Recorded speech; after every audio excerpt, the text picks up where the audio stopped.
Grandes mentes, héroes olvidados y vidas que cambiaron el destino de la humanidad. Esto es Fragmentos del Ayer, un viaje a través del tiempo. Imagínate nacer sin saber tu propia fecha de nacimiento, separado de tu madre casi desde el primer día y con tu futuro ya escrito por la brutalidad de la esclavitud. Así comenzó la vida de Frederick Augustus Washington Bailey en 1818, en una plantación de Maryland. Su infancia no fue una de juegos y risas, sino una marcada por el hambre, el frío y la violencia constante de los capataces. No conocía a su padre, que se rumoreaba era su propio amo blanco, y apenas tuvo recuerdos de su madre, a quien solo vio unas pocas veces en la oscuridad de la noche antes de que ella muriera. Este era el mundo diseñado para quebrantar el espíritu humano, para reducir a una persona a una simple propiedad. Pero dentro de ese niño, en medio de la desesperación, ardía una chispa que se negaba a extinguirse, una curiosidad y una voluntad que pronto cambiarían no solo su destino, sino el curso de la historia estadounidense. A los 8 años, un giro del destino lo llevó a Baltimore para servir a la familia Ault. Este cambio de escenario, aunque todavía dentro de los confines de la esclavitud, se convirtió en la llave que abriría su mente al mundo. La señora de la casa, Sophia Ault, nunca antes había tenido un esclavo, y en un acto de bondad inicial comenzó a enseñarle el abecedario. Sin embargo, su esposo, Hugh Ault, lo prohibió furiosamente, declarando que la educación haría a un esclavo inmanejable y descontento. Para el joven Frederick, estas palabras no fueron una advertencia, sino una revelación. Comprendió en ese instante que el conocimiento era el camino hacia la libertad. La prohibición no hizo más que alimentar su hambre de aprender. A partir de ese momento, su educación se convirtió en una operación clandestina.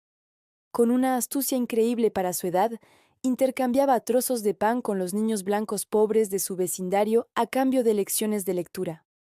Devoraba en secreto periódicos, panfletos y cualquier libro que cayera en sus manos. Cada palabra aprendida, cada frase comprendida, era un golpe contra las cadenas que lo ataban. La lectura le abrió los ojos a la inmensa injusticia de la esclavitud y encendió en su alma un fuego inextinguible por la libertad. Ya no era solo un cuerpo trabajando en una casa, era una mente que viajaba, que cuestionaba y que soñaba con un futuro que le habían dicho que nunca podría tener. Con la mente despierta y el corazón lleno de un anhelo irrefrenable de ser libre, Frederick comenzó a planificar su escape. No fue fácil. Su primer intento a los 15 años fracasó, resultando en un castigo severo y su envío a trabajar con un rompedor de esclavos, conocido por su crueldad. Pero ni siquiera la violencia física pudo apagar su espíritu. Años después, de vuelta en Baltimore y con la ayuda de Anna Murray, una mujer negra libre que se convertiría en su esposa, Frederick planeó una fuga audaz. En 1838, a la edad de 20 años, disfrazado de marinero y con documentos de identificación prestados, abordó un tren que lo llevaría hacia el norte. Cada segundo del viaje fue una mezcla de terror y esperanza. Cada mirada de un oficial, cada parada del tren, podría significar su captura y un regreso a un castigo inimaginable. Pero finalmente, tras un viaje de casi 24 horas, llegó a Nueva York, a la tierra de la libertad. Fue allí donde, para proteger su identidad y evitar a los cazadores de esclavos, abandonó su nombre de nacimiento y adoptó uno nuevo, Frederick Douglass. Este cambio no fue solo un acto de seguridad, sino un poderoso símbolo de su renacimiento. Ya no era propiedad de nadie, era su propio hombre, con un nuevo nombre y una nueva vida por delante. Una vez libre, Frederick Douglass no se conformó con su seguridad personal. Sentía la responsabilidad de luchar por los millones que seguían encadenados. Su elocuencia y su poderosa historia personal no tardaron en llamar la atención de los líderes abolicionistas. En 1841, en una convención antiesclavista en Nantucket, Massachusetts, fue invitado a contar su experiencia. Aunque nervioso, habló con una pasión y una claridad que dejaron al público atónito. Su voz se convirtió en un arma poderosa contra la esclavitud. Recorrió el norte de Estados Unidos y Europa, dando discursos electrizantes en los que exponía la brutalidad del sistema con una elocuencia que muchos blancos se negaban a creer que pudiera provenir de un ex esclavo. Para acallar a quienes dudaban de su historia, en 1845 tomó una decisión valiente: publicar su autobiografía, Narrativa de la vida de Frederick Douglass, un esclavo americano. El libro fue un éxito de ventas instantáneo, un testimonio crudo y detallado de los horrores de la esclavitud, pero también lo convirtió en un fugitivo famoso. Con su identidad revelada, el riesgo de ser capturado era inmenso.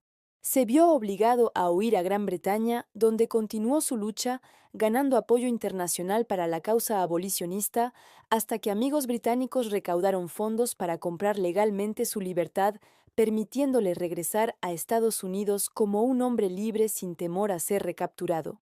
El estallido de la Guerra Civil en 1861 marcó un nuevo capítulo en la lucha de Douglass. Él vio la guerra no solo como un conflicto para preservar la Unión, sino como una batalla fundamental por la emancipación y la ciudadanía de los afroamericanos. Desde el principio, instó al presidente Abraham Lincoln a permitir que los hombres negros se alistaran en el ejército de la Unión.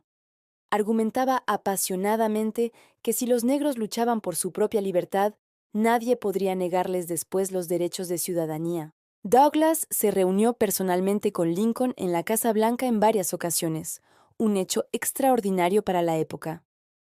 A pesar de sus diferencias iniciales, desarrollaron un respeto mutuo.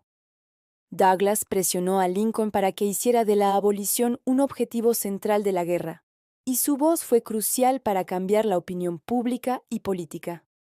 Cuando finalmente se permitió el reclutamiento de soldados negros, Douglass se convirtió en un reclutador incansable, viajando y escribiendo para animar a los hombres de color a unirse a la lucha. Sus propios hijos, Louis y Charles, estuvieron entre los primeros en alistarse en el famoso Regimiento 54 de Massachusetts. Para Douglass, la participación en la guerra era el camino más seguro hacia la igualdad y la justicia, un paso indispensable para transformar una nación construida sobre la esclavitud en una verdadera república de libertad para todos. Tras la Guerra Civil y la abolición de la esclavitud, la lucha de Frederick Douglass no terminó. Se dedicó a asegurar que las promesas de libertad se convirtieran en una realidad tangible para los afroamericanos. Luchó incansablemente por el derecho al voto y por la plena igualdad de derechos civiles, oponiéndose a las leyes de segregación que comenzaron a surgir en el sur. Su carrera lo llevó a ocupar varios puestos gubernamentales importantes, un testimonio de su increíble ascenso. Sirvió como mariscal de los Estados Unidos para el Distrito de Columbia, registrador de escrituras y, finalmente, como ministro residente y cónsul general en Haití. Estos nombramientos eran simbólicamente poderosos, demostrando que los afroamericanos podían alcanzar las más altas esferas del poder. En sus últimos años, Douglass se convirtió en un sabio estadista, una figura venerada conocida como el León de Anacostia. Continuó hablando y escribiendo sobre la justicia racial, los derechos de las mujeres y otras causas sociales hasta el día de su muerte, en 1895. Su legado es inmenso y eterno. No solo fue un fugitivo que escapó de la esclavitud, sino un profeta que ayudó a remodelar la conciencia de una nación. Su vida es la prueba de que una sola voz, armada con la verdad y el coraje, puede desafiar imperios y cambiar el mundo. Frederick Douglass nos enseñó que la lucha por la justicia es un maratón, no un sprint, y su voz sigue resonando hoy, inspirando a nuevas generaciones a continuar esa lucha. Gracias por acompañarnos en este viaje por la extraordinaria vida de Frederick Douglass. Si esta historia te ha inspirado, no olvides darle a me gusta, compartirla y suscribirte a nuestro canal para más contenido sobre las figuras que cambiaron la historia.